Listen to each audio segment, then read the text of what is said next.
Okay, welcome everyone to the question and answer session with Khenpo Tenzin. And many of the questions that have been submitted we'll try to get to today. And the first question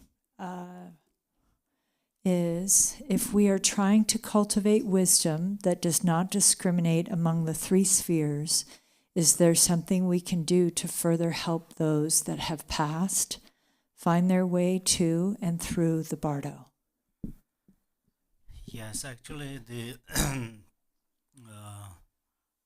all the virtues, even you one recites a single mantra, it definitely benefits the Bardo beings. First, we should know that Bardo beings are they have lots of Bardo beings have a lot of fear, kind of anxieties. Many Bardo beings, they always search or looking forward some helpers. For example, if we are in a very strange place and we notice that there are some ghosts, maybe we heard that there are some ghosts or some harmful like robbers or animals, harmful animals and so forth, but you are in that place. So at that time, you're always looking forward about safety. And then suddenly your friends call you somewhere, that area, says hello or call your name. And then your mind becomes very relaxed because you found a helper, because your friend is there. Like this, if you recite or meditate or uh, practice these dedication prayers through wisdom, which the realization of non-duality, it also, of course, it greatly benefit. This merit is actually unlimited merit. But if you don't know how to practice non-duality, still you recite a single mantra or you utilize your wisdom through compassion or through bodhicitta mind, bodhicitta, and then it definitely benefit the Bardo beings. And also, if you recite some mantra or the actually you utilize uh, wisdom, which is not, which is still fixation, wisdom of fixation. And then if you utilize that wisdom for benefit the beings who is in the Bardo, then it benefit to rebirth from a lower realm to a higher realm. And the higher realms also there are like a uh, formless realm, God's realm, or form realm, also human realm. So that is one way to say the how to say uh, mm, higher realm. Still, we say that these are the higher realms. So they were reborn there. But the single mantra or single virtues, can they rebirth in the higher realm, so or not? This is also very much related from their side. From their side, also need lots of kind of how to say virtues, the power of merit. But you can definitely benefit those beings. Okay. Next question. Please briefly describe the 9 mindful abidings, the elephants from dark to light. Okay, so this actually yesterday I said 9 elephants. Did you pay attention to that image? Maybe you saw 11 elephants. So 9 11 elephants who going up on this path. But 2 extra elephants, they are quite special elephants. Also, I'm going to clarify little things that I said from near the first curves. There are many flames like fires. There are many fires, but then upper curves, near the upper curves, there is no fire flame. So if you pay attention, maybe you could see another flame that very top of there. So what is that? That is the represent of wisdom. That is not a represent of diligence. And then, as you ask me, there's this 9 mental abidings. So first is the elephant who is on the path. There are 6 curves. Yeah, the first that is we call actually in seating the mind on an object. So that means your attention is here, and then you start to place on an object. For example, on your body or on your feeling. That is we call the the first mental abiding, and setting the mind on an object. Second is continuous.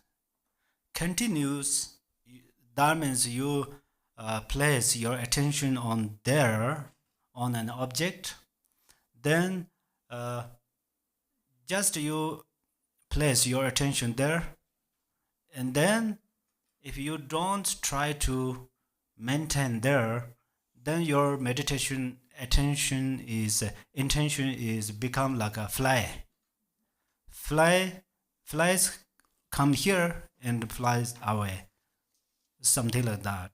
So it will not stay there. So that's where you are going to maintain on this object. So that is the second called continuous sitting the mind on an object. The second is that, and then third is close sitting on an object. Close means actually when you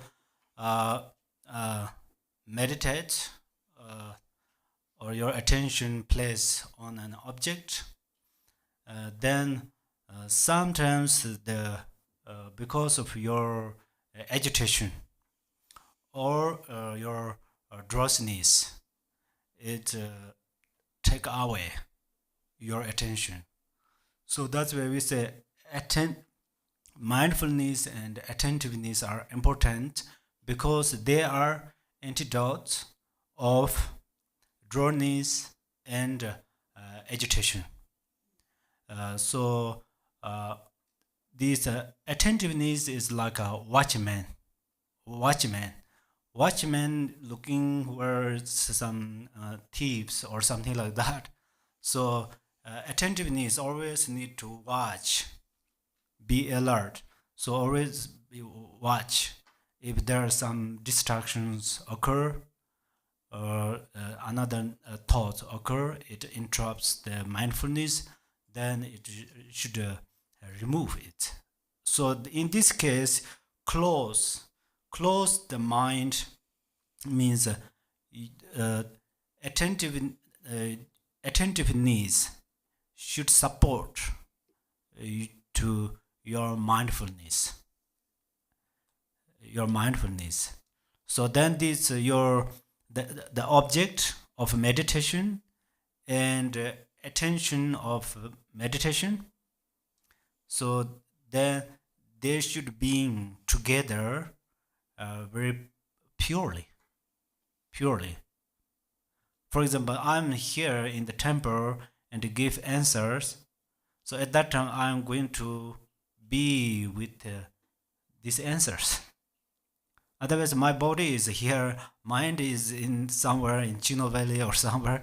That means then I can't answer clearly. Likewise, you meditate on an object, but if your mindfulness is not clear, then your meditation doesn't going well. Your meditation is not so well. But if your mindfulness is clear or not, it very much depends attentiveness. So attentiveness and wisdom are very much related to each others. And then after the fifth is discipline. We call discipline. So discipline means at that moment your meditation attention. I think it's more clear if we say that meditation attention put on an object.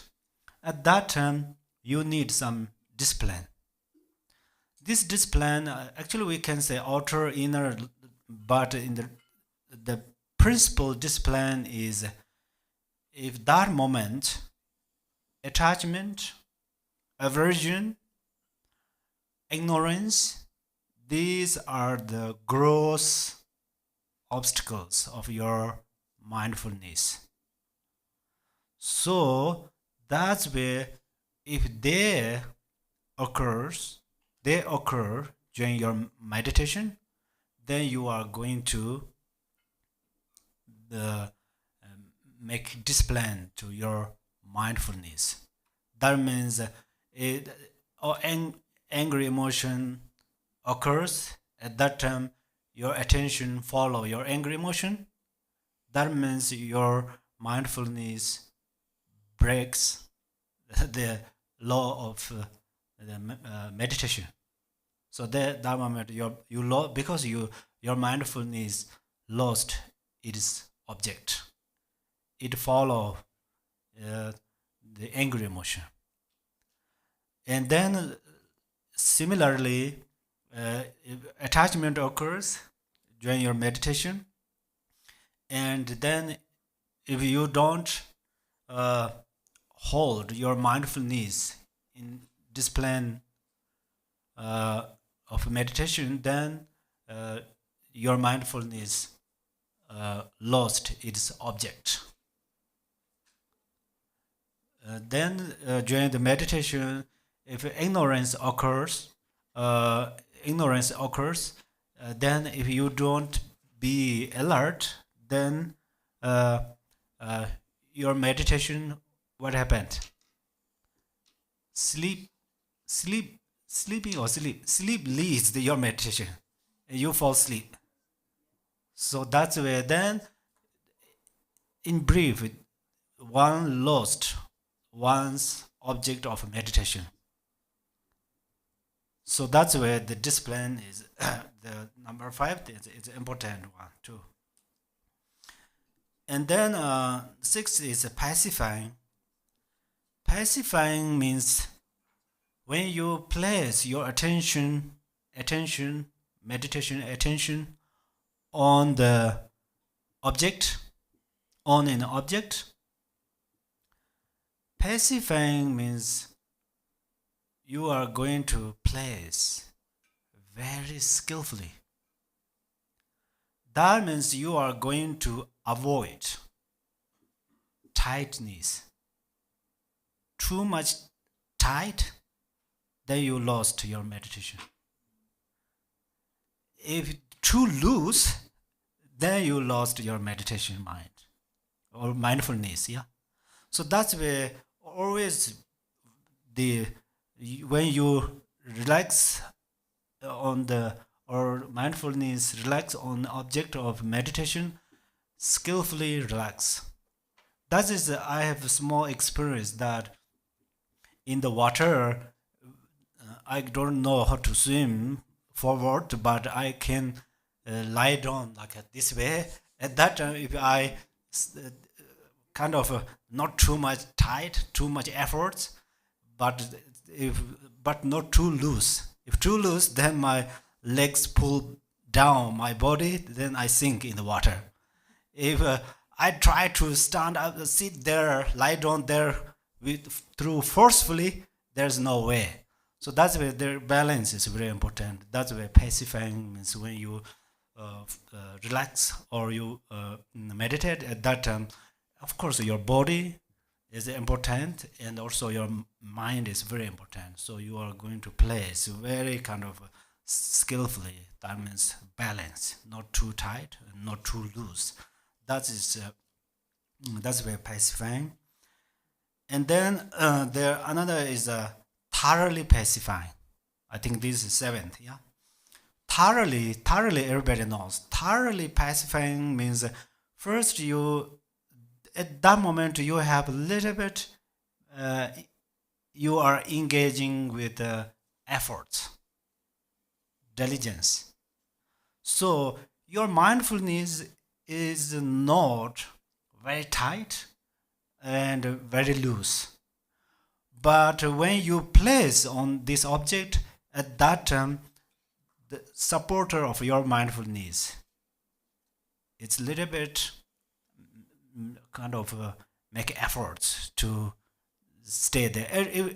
There's actually in this case, when you are reach on the seventh, there are no chance to lose your object of meditation, but still, as I said, you need their equanimity or balance, not too tight, not too loose.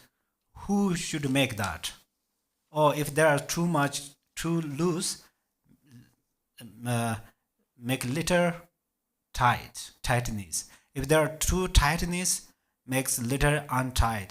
So that's makes by diligence. So that's where you are going to support related the diligence, and of course at that time, uh, especially if still there are little kind of distractions. That moment ago, what I said, they are tightness and loose, uh, too loose. They are also distraction of your meditation. But if there is another distractions, then your attentiveness should knowledge, especially in this moment, you don't have gross distractions. There is no gross distractions. That means your level is very higher. Your meditation increases. So there is no more kind of distractions, gross distractions. But there are subtle distractions. That's where your diligence has a very special or very very big responsibility. Because usually we say it's a needle in the threading in the threading in the needle. If there is a needle, it has a very small hole. If you are going to needle there, put needle, then you should be very focused. Yeah, if you just throw a thread, it doesn't go inside of the hole of the needle. Yeah, so likewise, in this moment, subtle distractions distract to your mindfulness. That's where you are going to be alert. So your attentiveness has a big responsibility at that moment. Okay, and then number 8 is 1.8. 1.8 means at that time you can actually you can rest on the object single pointed delay, but still it says you should be there. The what it's a 1.8. That means what happens is sometimes in that moment you can rest on this object peacefully, tranquilly, and then your experience, you will gain some experience. I think it is pretty related tomorrow, so I will share it tomorrow, those experiences. So then what happened is you feel, oh, that is the perfect. It's almost you think, no, I become enlightened, and then slightly uh, there uh, comes up some attachment towards that meditation experience. You don't have, at that moment, you don't have attachment with other things. Oh, I have a new car, so it's better to go there. It's better to start my meditation. No, you don't have like this attachment, but your meditation goes very well, and then you feel it's a very kind of uh, pleasant. It's really kind of a joyful feeling. So at that time, you are going to single point. It means again not too tight, not too loose, and very how to say balance is very important. And then last one is actually we call seating the mind in equipoise. So that moment you gained the great shamatha meditation. If you already meditated shamatha and vipassana union together, meditated, then you reach a very high levels. So anyhow, the last part you no need to effort any diligence. This is your spontaneously you can rest on the object of meditation. So there's no doubt your meditation is right or wrong or okay or not okay. There's no question, no hope, no fear. So your meditation going on with the perfect. Yeah. Okay, this none briefly. Yeah. Next question. If one day we realize our true nature, can we lose it? Or when you attain your true nature, you never lose it again? Oh, yes. Definitely, yes. Sorry for say that. We lose. Often. Very often. So, that is, do you know Manjushri? Yellow color who heard sword. So, but what I try to say is, Manjushri Namasangiti text. This is the king of all this Vajrayana teaching. We say the king of Vajrayana teaching. So there, during the Yamitaka, we often recite that. So inside it says, one becomes one becomes enlightened momentarily, but after a little while, one comes back. So that's where we often become enlightened, but often come back in the samsara. So that's but first, uh, for example, I sleep tonight. For example, I go to sleep and I wearing my clothes very well and no worries for other things. I just sleep and I only pay attention to sleep, and then I start to watch my sleep, and the first the close my eyes, those things my body does, yeah, body's responsibilities. But right before deep sleep, it is kind of a little bit I if we focus we understand there a little bit for a moment we understand there's a kind of is we feel some I can't say how sometimes we going through elevator. So elevator sometimes going up and right before open the door, a little bit goes down. Everybody has this experience. Exactly that. So if we understand that, at that moment also we become enlightened. We became enlightened, but very short, very short. But after then that's where the mindfulness is important. We don't enough mindfulness. That's where then we become normal people, ordinary beings. So, but that is a great proof. Actually, gurus introduce mind means kind of these things. Guru introduce a very kind of significant, a very special point, and then we are going to hold that, and then we utilize it. So there is a Naropa's concert, Nigma. Nigma says very sweet words, a sweet verse. Among them, what she said is, your wisdom, in this case, wisdom is the omniscience, paramoja wisdom. Your wisdom is like a fire spark. Fire spark. When you find that, put more fire wood on there, and then it becomes gorgeous fire.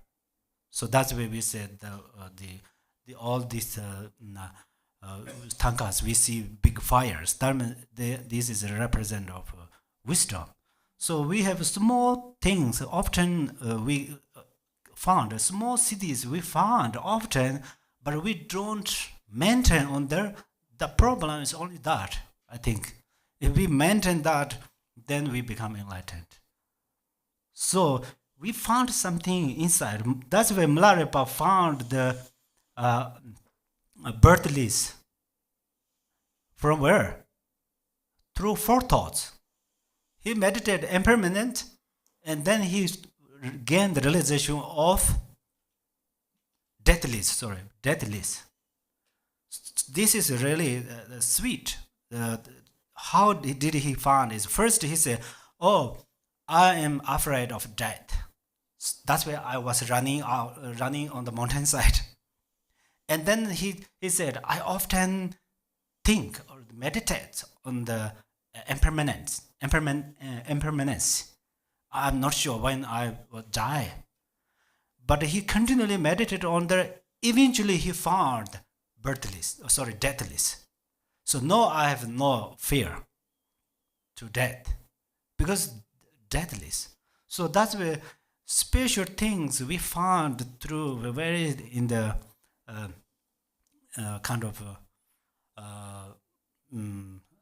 we found this very special special things in very small kind of location.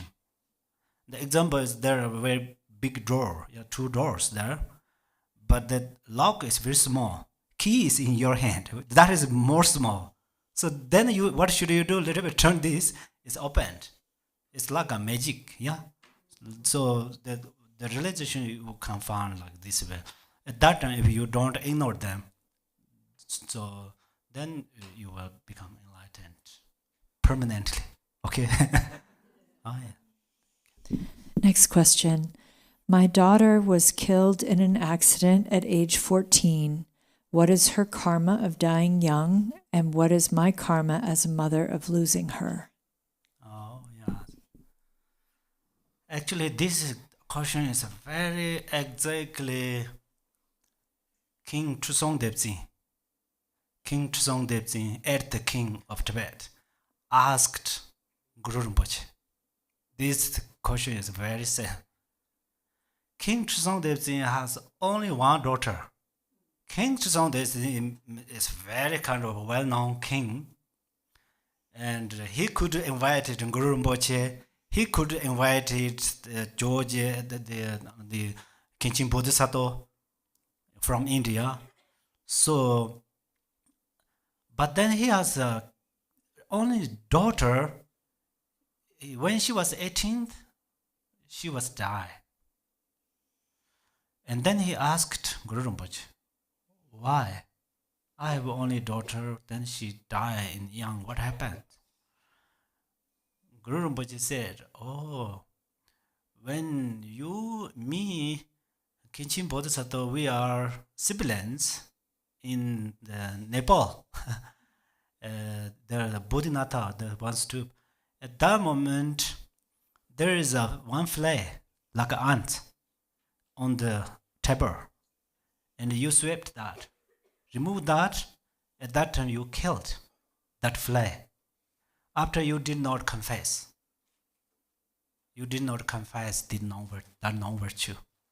So that fly rebirth in his daughter, and then she die and she makes you suffering.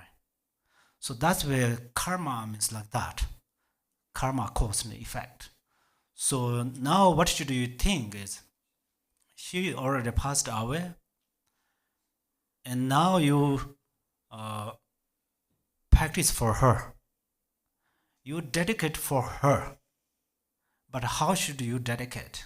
That is very important. I recite a king of aspiration for you. That is actually good. But vastly, you combine with the four immeasurables. How should you think is, oh, I recite the king of aspiration for you. You image your daughter. But may this benefit, you should think, this benefit all mother sentient beings. So that's where then this merit greatly benefit. Why should I don't say think all mother sentient beings? Because you have a special connection, special feeling with your daughter. That's where first you pick up her like an object of meditation, focusing. And right after then you vastly dedicate your merit, then it benefit her. Even she already attained Buddhahood, it benefit. This is Jigten Sunggun's unique talk. Actually, Buddha talk or teach that already. So Jigten Sunggun said that because if your daughter already in the Pure Land or become enlightened, then your dedication benefit her activities, dharma activities. If she was in the lower realms or somewhere as Bardo, definitely it benefit her step by step to rebirth in the higher realms and so forth. So it's don't keep suffering in the mind. Don't keep worry. But don't forget to dedicate for her. Where is she right now? Maybe you don't know, but whenever you remember her, you start to dedicate merit. You collect all the merit of 10 directions and 3 times Buddha's merit and all the Dharma brother sister merit, bring together and dedicate. After you dedicate it, you should say, thank you, my daughter. Because of you, I could cultivate great merit. Thank you again. That's where then your genuine love connect with her. And it benefit. Eventually she benefit to you. Perhaps she came to you and she passed away for benefit to you. Otherwise, you don't care about Dharma. Because of her, she passed away. So that's when then right now you think, oh, I'm going to. Even today's question come through that way, yeah. So that's where she helps you to improve your compassion, bodhicitta, and dharma practice. So then it's like a mature benefit. Mutual benefit, especially then you greatly benefit all sentient beings through your daughter's situation. So that's where don't keep sorrow. But of course, I don't worry. No worries. No worries. So I don't care. That is a little bit stupid. Don't do that. Whenever the sorrow or this effect, these situations effect in your mind, suddenly you recite prayers, dedicate, and meditate. So then, especially dedicate for her through all mother sentient beings through her. Okay. Next question. Describe the 3 types of faith: clear faith, trusting faith, and longing faith. Oh yes. This first trust faith. is you should trust that trust faith means you trust. You trust, for example, if you trust 3 jewels, you think, oh, definitely 3 jewels protect me. At least if you can't think all beings, 3 jewels protect me. Definitely. So this is trust. And then another one is you trusting is grown through you see the qualities. For example, if you focus on Buddha's form, actually we say Buddha possesses the 32 major and 80 minor marks that you can rejoice and you see that, oh, Buddha's amazing form, where comes from there? Oh, they come from virtues. So then that's where I'm going to practice to accomplish them. This is outer sign. In inner signs, Buddha has kind of this. Buddha has a boundless compassion, because only Buddha says all mother sentient beings free from suffering and cause of suffering. Buddha doesn't enough free from suffering, but still Buddha says free from cause of suffering. That means all beings become Buddha, because all beings need to realize the selflessness. That's where the inner Buddha's qualities are the compassion, the immeasurable compassion and bodhicittas. So Buddha has like that. My guru has like that. My Dharma brother sister has like that. So I like to attend this. And then these three are that which first trust I mentioned, longing, and what is it? The second was clear faith. Clarified means actually I say clarified. Clarified means you are going to focus more like a focus means you are going to perceive lots of good things. For example, you see Buddha through your mind. See means you remember Buddha and you try to see Buddha's qualities, and you should see, oh, very nice, very good. That benefit, because Buddha's wisdom benefit other beings, Buddha's compassion benefit others, and that's where you don't have impure perception towards Buddha. So you love Buddha's qualities.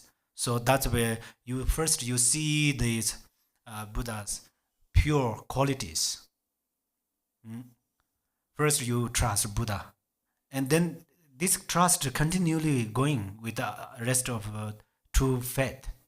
So first you faith Buddha, and then you see the lots of gorgeous things, good qualities on Buddha, on his body, speech, and mind. So this is clear faith or pure faith. And then the longing or yearning, maybe longing faith. That means you love to attend this. You have enthusiasm, and this enthusiasm is mixed, if I'm right, mixed with trust faith. So may I become, often prayer world we say, may I become something, yeah? So that means the longing faith. Okay? Next question. What is the significance of the prayer wheel versus chanting the mantra? So actually, the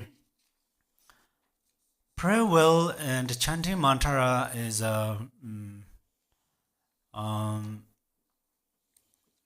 prayer wheel. First, I little bit talk about prayer wheel. The prayer wheel has many mantras, and when you spin it, and there's a wind reside with you. That means wind carries your the blessings of mantras and carries towards other beings' mind. Actually, these benefits are invisible phenomena, but in the reality, they carries they carries, and then the physically mantras, and then the invisible merit powers, they dissolve into the thinking, into the in the mind of thinking beings. So that is during the prayer well is a benefit. That is the benefit of prayer well. And then recitation is the recite this through, we recite the verses. This is we recite through domestic wind. Domestic wind means we have actually we say we have 32,000 channels, and there are countless winds in our mind, but there are 5 root winds. So these 5 root winds, we can divide it in 2 parts. One is wisdom wind, and one is karmic winds. So karmic winds coming from here, from the navel area, comes up and come to throat chakra, and here it with the thoughts it make different words, and then we use harsh word, everything negative words come from the tongues, the palate, lips, they support it, and then it make it. But when you recite, at that moment, your how to say this, karmic winds has less interesting to support it. That's why sometimes we are tired to recite, yeah. But at that moment, wisdom wind start to take responsibility.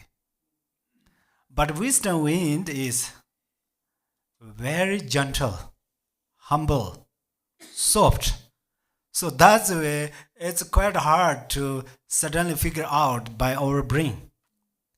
So when recite, actually we breathe wind, the 5 elements wind through one nostril, but the center of there small wisdom wind often breathe. But when we recite it, at that moment, it takes wisdom wind takes more responsibility. That means wisdom wind start to work more through our channels and body.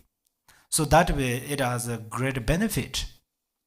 When wisdom wind start to work in our body and channels, that means it start to wash negative imprints. Like a water in the sink, there are small piece of rice or vegetables or something like that, dal or something, and then we turn on this water, and then we spread there everywhere, and everything just make clean this sink by water. Likewise, wisdom wind start to purify imprints of negative karma in our channels. So the both has a great benefit, but yeah, usually you hear many benefit about of prayer well from His Eminence Garchen Rinpoche. So that's where I think, yeah, now that's all. Okay. Next question. Can you speak of how to cultivate patience and have faith that enlightenment is possible now? Oh, yes. How to be patient is actually, I did different things mistakenly. What I did is, forbearance or patience is very important. That's why then I'm ready to use harsh words. I don't have angry emotion, but what I tried is I'm ready to. It's funny, words coming here, yeah, almost coming here, and something ready to. It's make very sharp words. In that moment, very kind of karmic winds and negative thoughts, they are best friend, best company. They make very sharp words and ready to shooting these harsh words, and then hold. Okay, now it's okay. Try to hold it here, but angry emotion feel to the brain, my whole channels. Very uncomfortable. Very uncomfortable. I did not through any negative words, but here is experience lots of sorrow. It's very uncomfortable. It's very worse than to drink too much. What is it? The some waters has the anyhow. So it's very uncomfortable, very uncomfortable. But then Shanti Deva says, "Oh, at that moment, you should be as a piece of wood." That's really a great word. At that moment means when you are angry, at that moment you should be a piece of wood. That means like this. Through here, doesn't matter, yeah? It come back and hit my head or not? No, yeah? If you say something, I'm talking about patience, but if you use some harsh word and I start to say maybe directly or indirectly harsh word, and then this is very patient. Also, be patient means not always for others, for oneself too, really. Accidentally, if my finger come in my eyes, then I can't be patient with that. But even I throw or whatever this piece of wood, it doesn't matter. So that's where Shanti Deva says, that's it, means at that moment. Hin means wood. Yin means like, yeah, neparasa, just to stay as a piece of wood.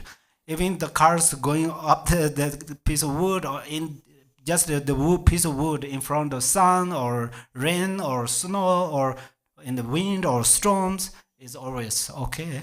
So that's where patience means internally be relaxed. This is very important. Then another way is you need a commitment. Actually, all the vows are commitment.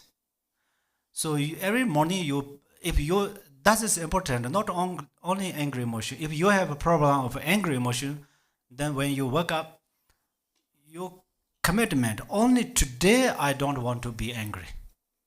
It's possible you break this vow, but it's maybe first day you break 3 times.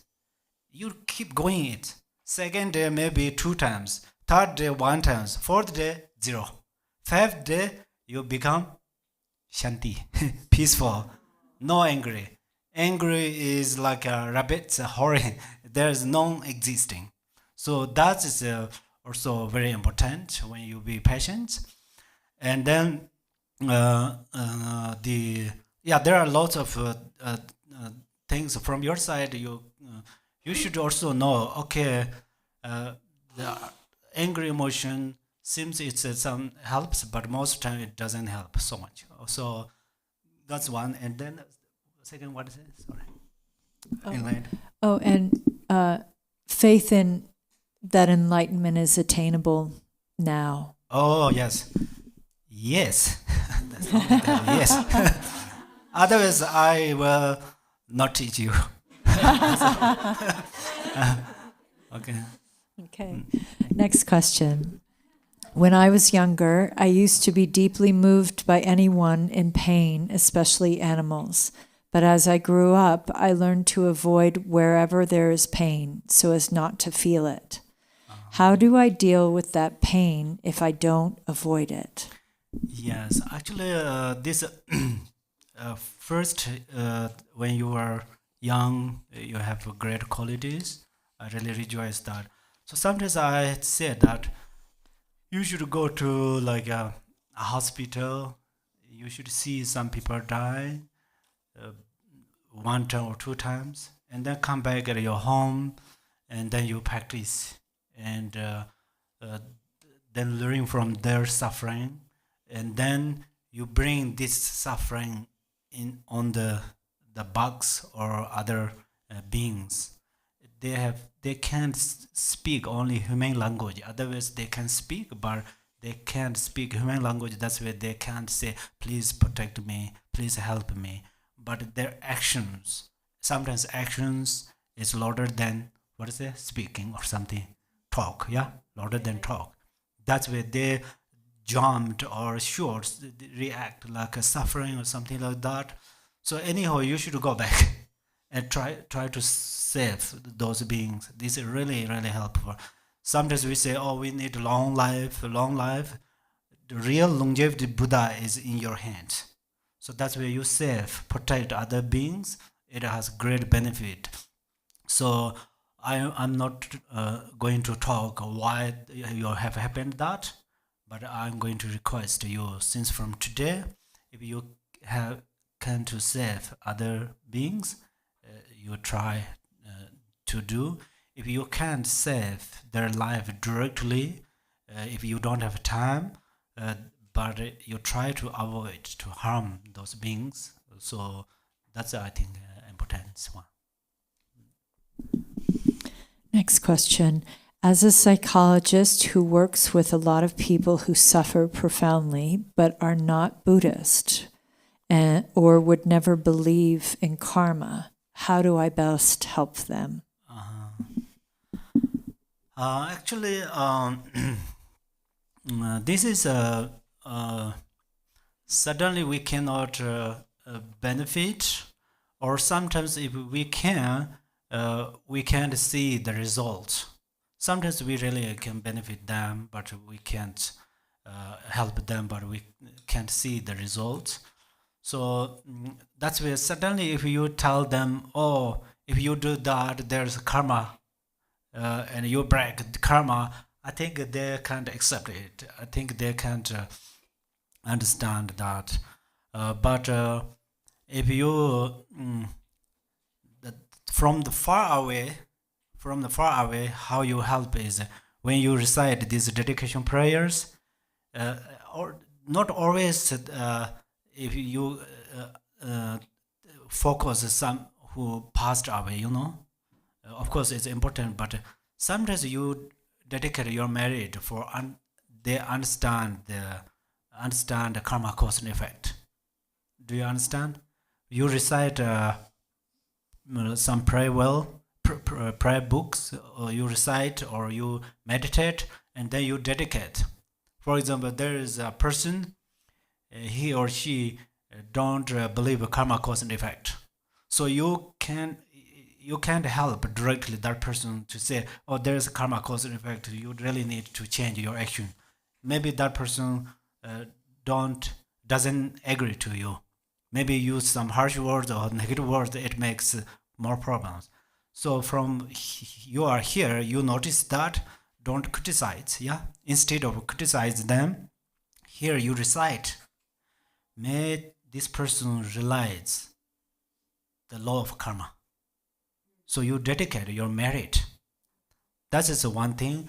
And then another thing is, if you are a close one, and then you talk about the qualities of loving kindness and compassion. Especially, there is one prayer. Actually, Buddha said that. Bring example oneself. Okay, my body doesn't need harm. My body has uh,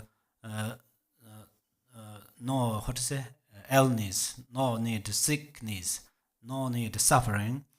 So then what is different others body and my body?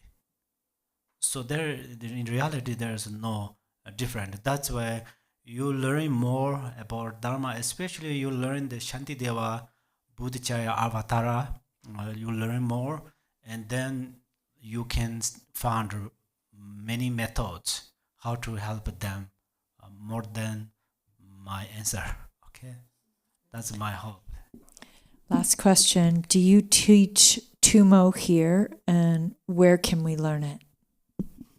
Tumo is in your abdomen. So actually, okay, one thing very very important point that's Rinpoche often taught. So that is uh, the span, uprise like this, and then but not too tight, yeah. As then it's often we said that straight your spine straight, and when you straight like this, and then it's very much related to the 7 point of postures. And then after you no need to keep all of these postures, just only the main thing is the back, your straight your back. And then what should you do is, in the your stomach, what's the below stomach has a sometimes there are three wrinkles. Wrinkles, you know, yeah? Three wrinkles makes there are three wrinkles. Sometimes because of the big stomach or something like that. So that you are going to little bit open. And then this abdomen, the four fingers letter below, there is the we call abdomen, yeah, abdomen. This little bit pull there. If I'm right, pull out a little bit, not in. This pull a little bit out.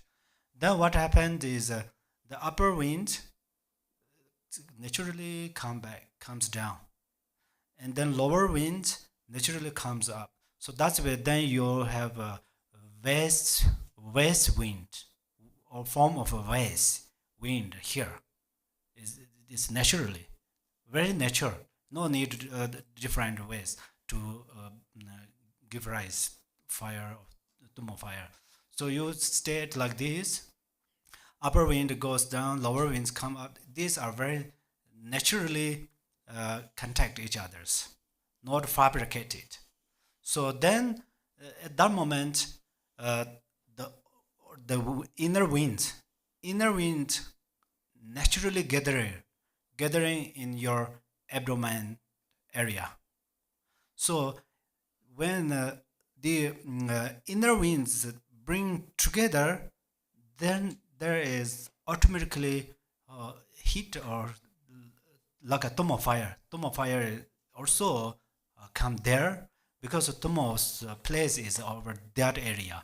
So if there is a fire and then wind blow, what happened? Fire becomes bigger and bigger, yeah, more fire. That likewise, all the wind coming through this area, abdomen area, then the more fire start to become bigger and bigger. Then it is support to your health, and it support your great bliss and so forth. Okay, thank you. Thank you, Khenpo Tenzin. And everyone, the next blessing is in the gathering hall with Nina and the band. Oh, yeah. Thank you. Chancho sen cho ren bo je ma je ba na je je ba nyam ba me ba